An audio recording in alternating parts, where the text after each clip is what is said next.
इस कार्यक्रम के प्रसारण पुण्यार्जक हैं श्री आरपी जैन, श्रीमती ममता जैन, श्री प्रशांत जैन, श्रीमती दिव्या जैन, पुत्र भरत जैन, श्रीमती सौम्या एवं पारस जैन। गुरुदेव हमेशा श्रमण संघ के लिए संबोधित करते रहे। हमेशा क्यों करते रहे, यह विचारणीय है। हमेशा इसलिए करते रहें क्योंकि बार बार आगम के आधार से स्वरूप का परिज्ञान कराना पड़ता है। एक बार स्वरूप का परिज्ञान होने के बाद भी बहुत जल्दी वह ज्ञान वह विषय विस्मृत हो सकता है। और विस्मृत होने में कारण यही है कि भिन्न भिन्न क्षेत्रादि के निमित्त को लेकर के कर्म अपना प्रभाव डालता रहता है। कर्म प्रभाव डालता रहता है, इसका आशय भी यही है कि वह प्रभाव नहीं डालता, हम प्रभावित होते रहते हैं। क्योंकि प्रभाव डालने वाला जड़ नहीं हो सकता, वह कर्म जड़ है और वह प्रभाव डाल रहा, यह केवल कथन पद्धति है। हम प्रभावित हो रहे हैं, इसलिए कहने में आता है कि वह प्रभाव डाल रहा है। इसलिए वस्तु के माध्यम से बंध नहीं होता। बंध के लिए वस्तु एकमात्र नॉमिनल है, निमित्त के रूप में उपस्थित हो सकता है। किंतु स्वयं हमारा उपयोग यदि उस वस्तु की ओर जाता है राग द्वेषादि के रूप में, तो कर्म का बंध अनिवार्य रूप से होता है। इसलिए उनका बार बार कहना रहता है कि निरंतर आगम का अध्ययन, निरंतर उपयोग आगम की ओर होना चाहिए। एक क्षण के लिए भी आगम का आधार लेकर के मान लो हम बैठ जाते हैं तो निश्चित रूप से हमारा मन उसी ओर जाता है जो अनादिकाल से संस्कारित है। मोहजन्य संस्कार हमेशा समय समय पर वह आपको प्रभावित करते रहते हैं। प्रभावित करते रहते का अर्थ हम प्रभावित होते रहते हैं, क्योंकि यह स्वभाव जैसा बन चुका है। स्वभाव जैसा इसलिए कहा जा रहा है क्योंकि वह विभाव भी स्वभाव ही माना जाता है। एक स्वभाव होता है और एक विभाव स्वभाव भी होता है। इसलिए इस विषय को रख रहा हूँ।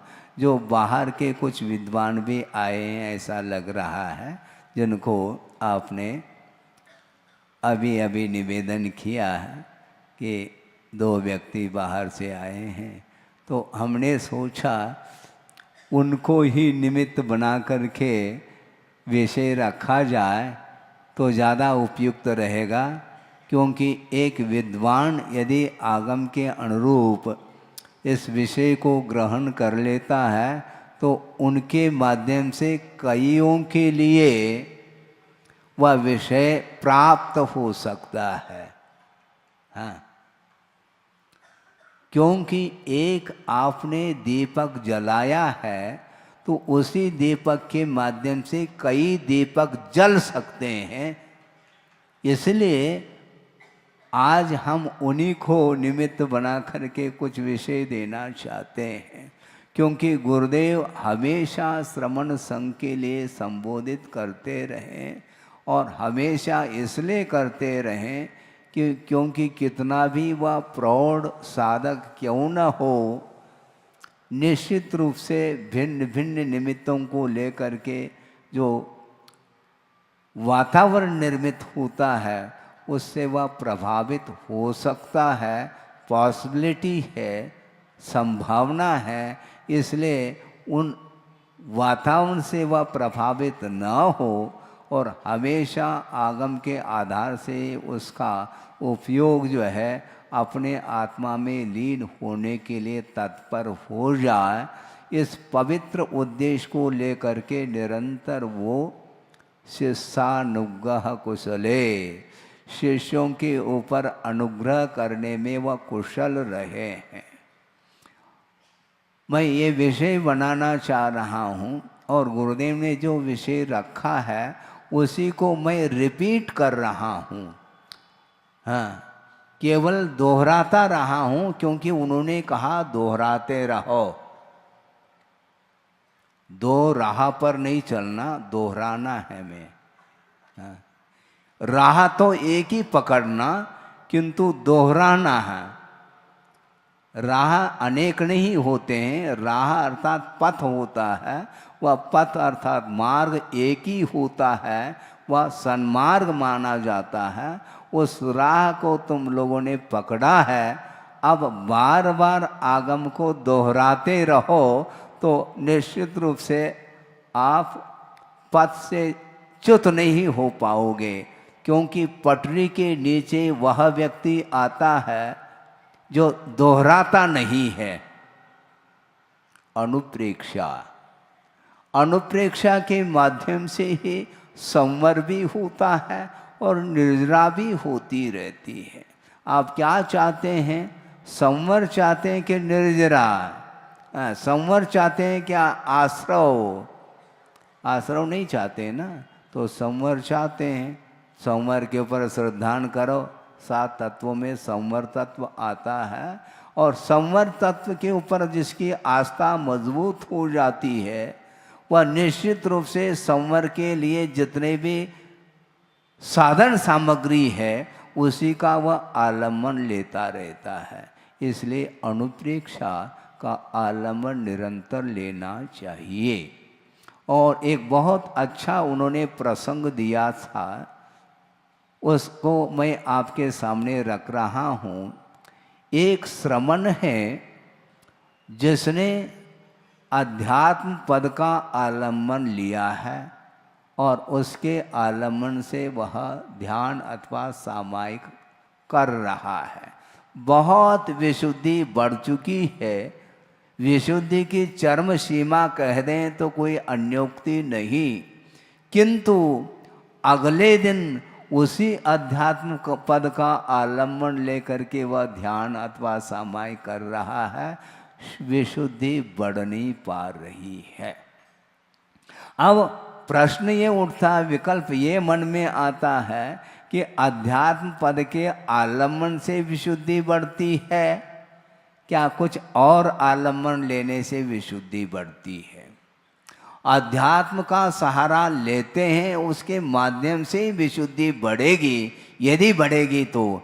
किंतु समय समय पर भिन्न भिन्न अनुभाग शक्ति को लेकर के कर्म उदय में आते रहते हैं, इसलिए उस अध्यात्म पद का प्रभाव उपयोग के ऊपर नहीं पड़ पाता, इसलिए विशुद्धि में कमी आती चली जाती है।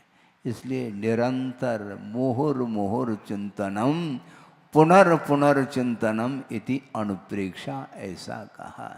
महाराज आप एक ही बात को दोहराते रहते हैं। हम दोहराने के लिए गुरुदेव की आज्ञा है, उनकी आज्ञा का ही तो मैं पालन कर रहा हूँ। आपका यदि मन लगता है तो ठीक है, नहीं है तो बीच बीच में चुटकुले की आवश्यकता तो आपको पड़ेगी, क्योंकि उसके बिना आपका मन लगता नहीं है। जहाँ पर थोड़ा सा रागांश आ जाता है, राग का पुट होता है, तो बहुत जल्दी आपको वह भोजन रुचता है, रुचिकर लगता है। तो इसीलिए आपकी भूमिका अलग है, श्रवण की भूमिका अलग है। उसको क्या बोलते हैं? कैप्सूल है, कैप्सूल।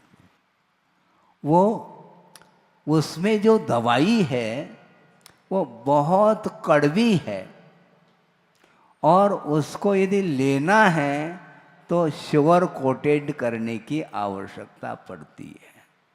उसके माध्यम से वह आराम से उस दवाई को वो लेता है। इसीलिए जिसको अध्यात्म हजम नहीं होता है उसके लिए थोड़े बहुत मनोरंजन की भी आवश्यकता पड़ती है, किंतु मनोरंजन खुराक नहीं है। भोजन के माध्यम से पेट भरता है और उसको पचाने के लिए सौंफ आदि की आवश्यकता पड़ती है। जिसने भोजन ही नहीं किया और शुरुआत में ही यदि मान लो सौंफ लेना चाहता है तो उस सौंफ को हम सौंपना नहीं चाहते। हाँ, उसकी क्या उपयोगिता है? आप पहले भोजन करिए और उसको डाइजेस्ट करने के लिए कुछ चूर्ण आदि की आवश्यकता पड़ती है। उसी प्रकार अध्यात्म बहुत गरिष्ठ भोजन माना जाता है। उसके लिए बार बार निरंतर अनुप्रेक्षाओं का चिंतन करके ही वह बाहरी पदार्थों से अपने आप की उपयोग को मोड़ करके शुद्ध परमात्म तत्व में वह केंद्रित कर सकता है अपने उपयोग को। और उन्होंने ये कहा था कि वस्तुतः ज्ञान भिन्न है और संवेदन भिन्न है। आप सुन रहे हैं? ज्ञान भिन्न है और संवेदन भिन्न है। संवेदन वस्तुतः वह निश्चय नहीं का विषय बनता है और ज्ञान वह निश्चय नहीं का भी विषय बन सकता है और व्यवहार नहीं का भी विषय बन सकता है। इसलिए सर्वज्ञ भगवान निश्चय से सर्वज्ञ नहीं है, ऐसा कुंद देव का कहना है। कहाँ पर कहा है? शायद नियम सार में यह गाथा आती है। जानदि पश्यदि सव्वम, जानदि पश्यदि सव्वम व्यवहार नयेन केवली भगवम, केवल नानी जानदि पश्यदि नेमेन अपानम। नेमेन अर्थात निश्चय से वह आत्मा का ही संवेदन करते हैं, आत्मा को ही जानते हैं। नेमेन अपानम जानदि केवल नानी, केवली भगवान वस्तुतः निश्चय से आत्मज्ञ है और व्यवहार से सर्वज्ञ है। ये ध्यान रखो,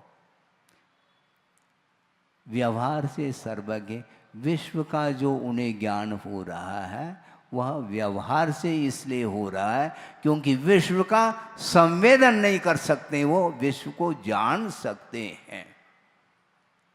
यदि विश्व का भी संवेदन होने लग जाए तो सबसे ज्यादा दुखी वो होंगे, क्योंकि नारकी दृष्टि भी देखने में आ रहा है और अपने स्वयं की जो अतीत के अनंत पर्याय हैं, जो नरक गति में भी व्यतीत किया है समय को और स्वर्गादिक में भी पहुंच करके उसका भी आनंद लिया है, वह सारा सारा यदि वर्तमान में संवेदन का विषय बनने लग जाए तो सबसे ज़्यादा गाफिल वो होंगे, सबसे ज़्यादा दुख का उन्हें अनुभव करना पड़ेगा।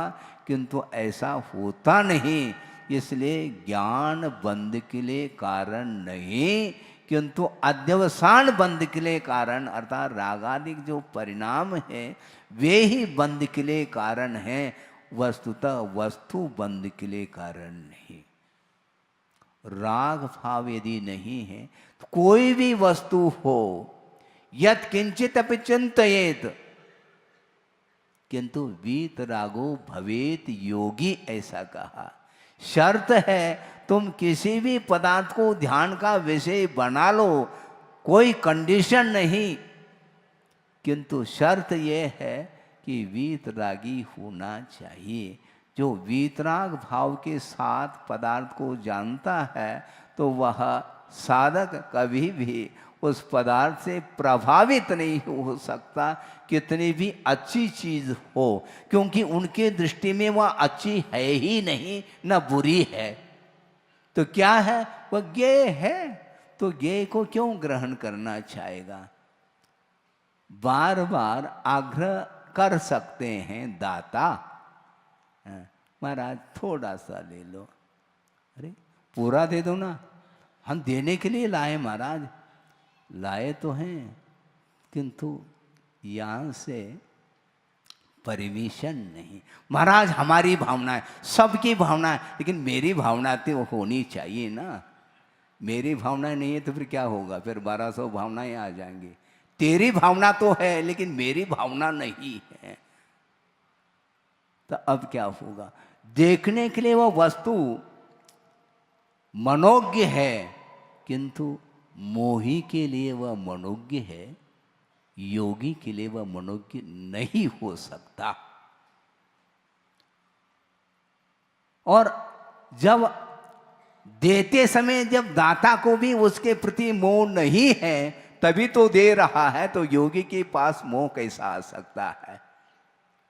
दाता दान देता है, उस समय वह सामग्री, जो भोजन सामग्री उसके हाथ में ही है, रसगुल्ला है, लेकिन लेने का भाव नहीं है, देने का भाव है, तब वह पुण्य का संचय करता है। तो दाता को, तो पात्र को तो और सोचना पड़ेगा, नहीं तो पात्र जो है ना नीचे आ सकता है। नीचे पात्र रखा है ना, है, तो उसी प्रकार पात्र भी नीचे आ सकता है। इसलिए बहुत होशियारी के साथ अपने को चर्या करनी पड़ती है, करना चाहिए। कोई भी पदार्थ हो, पदार्थ की ओर जब दृष्टि जाती है तो मनोज्ञा मनोज्ञेन्द्रिय विषय राग द्वेष वर्जनानि पंच, ऐसा कहा है। इसलिए ले तप बढ़ावन हेतु नहीं तन पोषते तज रसन को। तो कुछ तो लेते महाराज, वो लेने योग्य जितना है उतना ही लेते हैं, जो नहीं लेने योग्य है उसको नहीं लिया जा सकता। बल्कि मन से भी लेने का भाव नहीं करना चाहिए, साधक तब बनता है। थोड़ा तो महाराज हमारी बात को भी तो थोड़ी बहुत स्वीकार किया करो। आपकी बात को हम स्वीकार कर रहे हैं ना, बिल्कुल बिल्कुल कर रहे हैं। आप कुछ नहीं ले रहे हैं महाराज, कुछ नहीं ले रहे हैं तो फिर कुल्ला करने की आवश्यकता क्या है। बैठने के बाद कुल्ला करने की कोई आवश्यकता है नहीं, क्योंकि हमने कुछ लिया ही नहीं है।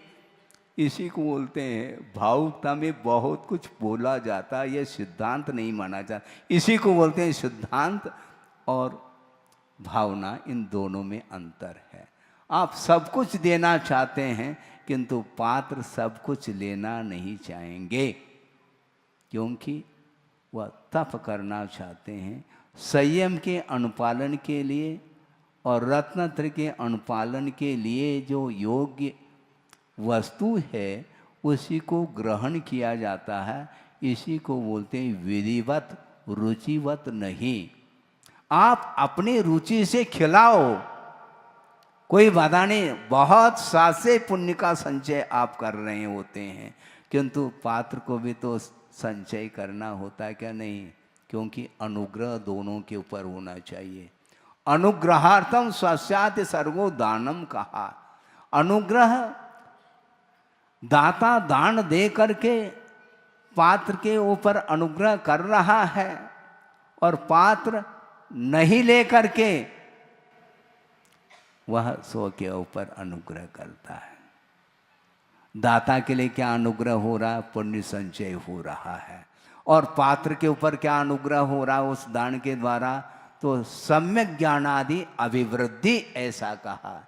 रत्नत्रय में जो विकास होता है वही अनुग्रह माना जाता है उस दान का, उस दान का वह फल माना जाता है। इसलिए दोनों को फल मिलना चाहिए, दोनों के लिए कर्मों की, पाप कर्म की निर्जरा हो, और दोनों के लिए साथ से पुण्य का संचय हो।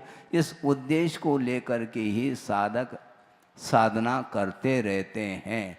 इसीलिए गुरुदेव का ये कहना है, ज्ञान वस्तुतः बंध के लिए कारण नहीं, किंतु राग बंध के लिए कारण है।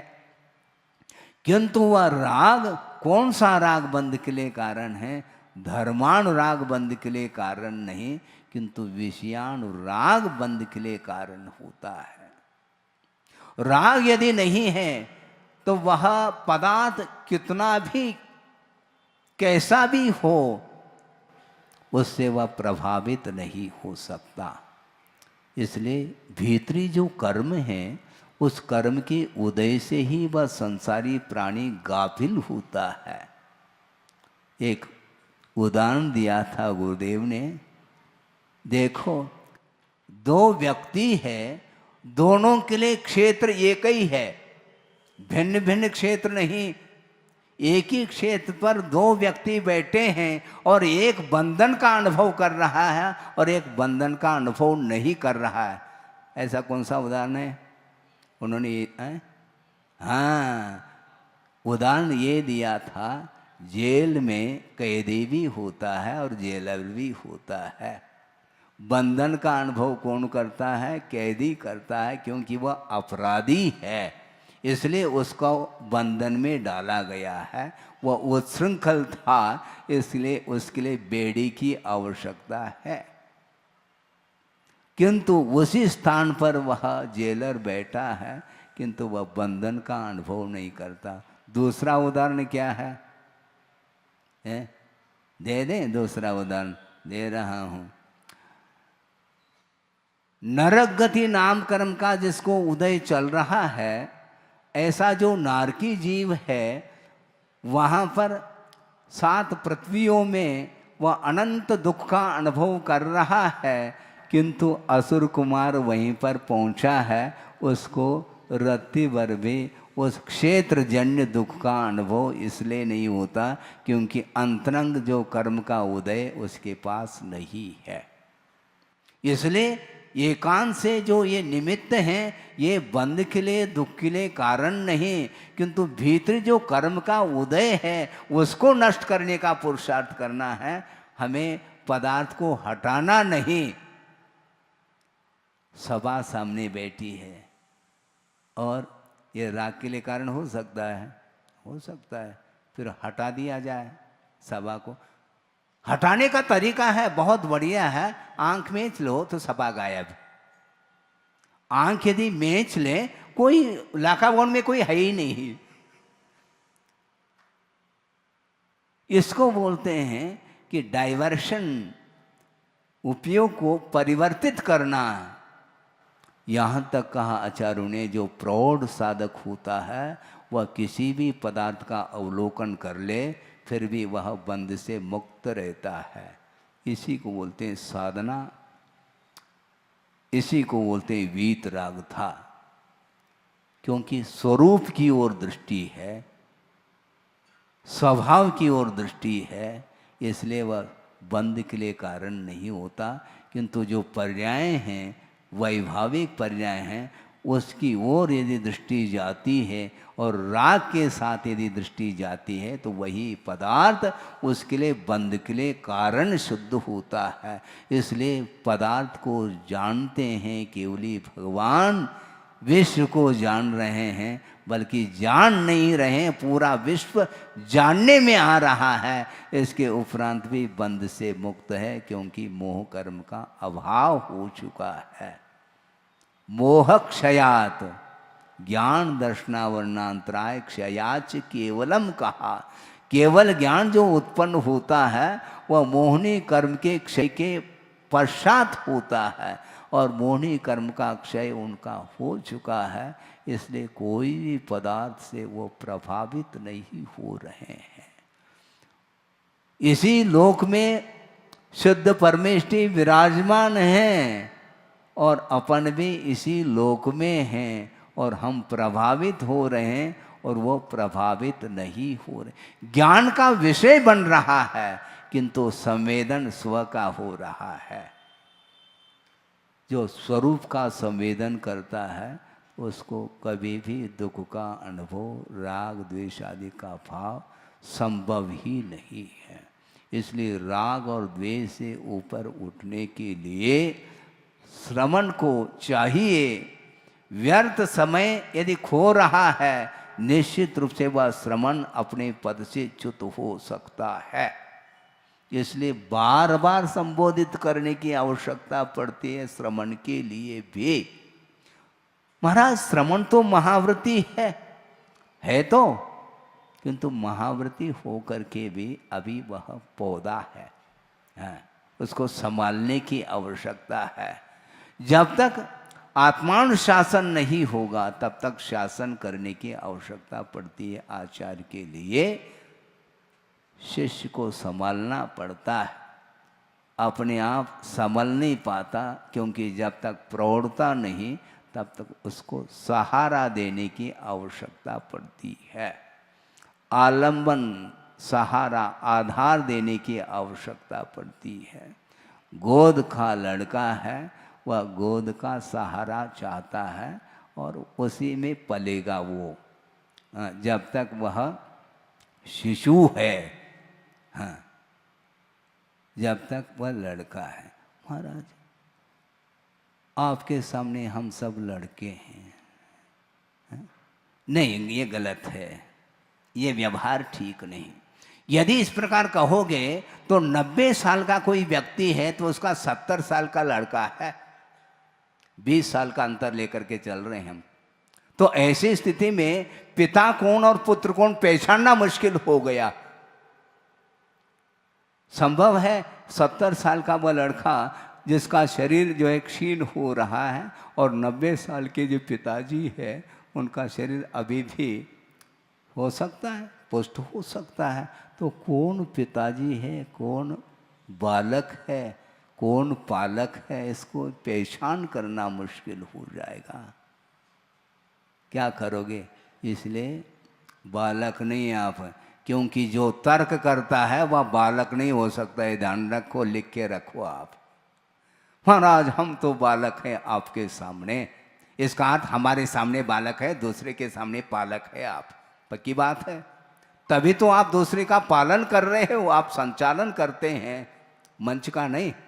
मंच का तो आप कर ही रहे हैं, किंतु संतान का, परिवार का भी संचालन आपके हाथ में है, किसी दूसरे के हैंडओवर नहीं है वो परिवार, आप नियंता है। तो इसका अर्थ आपके पास वह कला, वह क्षमता आई है, दायित्व जो है आपके अंदर आया है, तभी आप पालन कर रहे हैं। इसलिए आचार्यों का ये कहना है, जब तक आत्मा के ऊपर अनुशासन नहीं है तब तक आचार्य का सहारा लेना अनिवार्य सिद्ध होता है, लेते हैं। इसलिए ज्ञान वस्तुतः बंध के लिए कारण नहीं, किंतु राग ही बंध के लिए कारण है। इसलिए श्रवण पद को अंगीकार करने के उपरांत राग कम होना चाहिए, ये उनका बार बार कहना रहता है। बहुत जल्दी, अभी हमने कहा था ना, वही अध्यात्म पद जिसके माध्यम से विशुद्धि इतनी बड़ी थी, किंतु दूसरे दिन वह विशुद्धि डाउन क्यों हो गई? टेम्परेचर डाउन क्यों होता है? कभी बढ़ता है, अप डाउन क्यों होता है?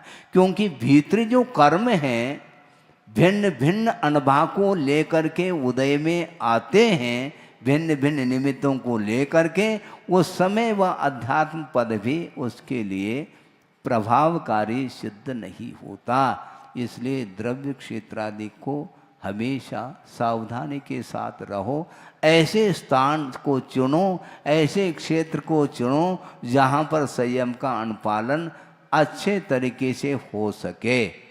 इसलिए गुरुदेव ने लगभग 50 चातुर्मास कहाँ पर हुए? बुंदेलखंड में हुए। तालियां बज गई, क्योंकि बुंदेलखंड के प्रति राग आपका है बना हुआ। बुंदेलखंड में क्योंकि सात्विक वह क्षेत्र है। महानगरी में चले जाएं तो स्वयं का तो हित हो सकता है, किंतु शिष्यों का क्या होगा? जो छोटे छोटे पौधे हमने लगाए हैं उनका वहाँ पर क्या होगा?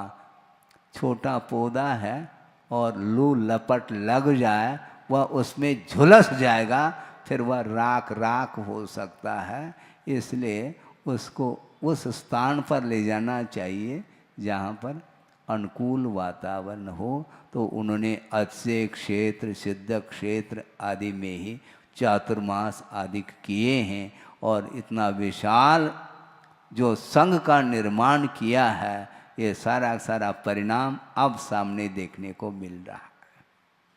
इसलिए शुरुआत में जो साधक होता है, जिसके अंदर अनुभव नहीं, प्रौढ़ता नहीं, उसके लिए बहुत अनुकूल वातावरण क्षेत्र आदि में रहना उपयुक्त रहता है।